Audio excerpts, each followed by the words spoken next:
The Joint Committee on Finance, better known as Joint Finance, recently finished with that portion of the budget related to the Wisconsin Technical College system. The result came out generally in our favor. First, Joint Finance eliminated a proposed tuition freeze on select high-demand programs.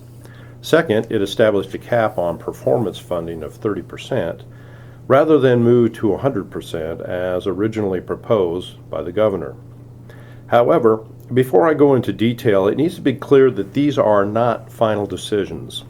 The governor's budget bill for 2016-17 must clear the Assembly and Senate without revision to these items. Then the budget must survive the governor's line item veto, arguably the most powerful veto in the nation. Finally, all dropped items during the Joint Finance's deliberations are subject to being brought up in separate legislation if a particular legislator wishes to press the issue. Now, despite that caveat, we are pleased that the system's lobbying efforts had been successful so far in 2 of 3 very critical areas. On the first day of the budget hearings, the committee eliminated 14 items considered non-fiscal policy, including the governor's proposal to permanently freeze tuition in so-called high-demand programs that would be determined by the Department of Workforce Development.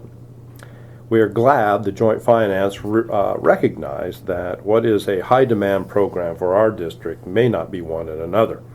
We also argued that such a proposal would strip the WTCS from its long-standing tuition authority and pass it on to workforce development.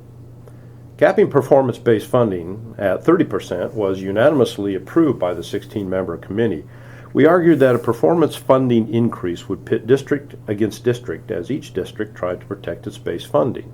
A 30% cap is an incentive to offer excellence, but does not risk having fund losers versus fund winners.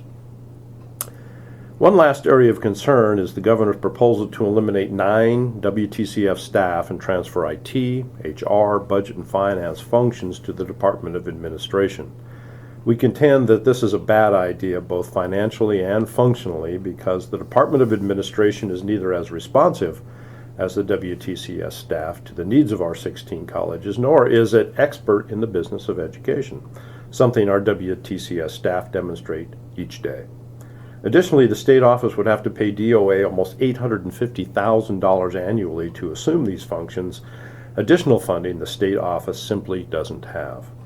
We have made our voices loud and clear. This proposal does not save money, will hamper college efficiency, and is simply a solution looking for a problem that doesn't exist. Elimination of this proposal remains our top priority in the budget bill going forward. Thank you.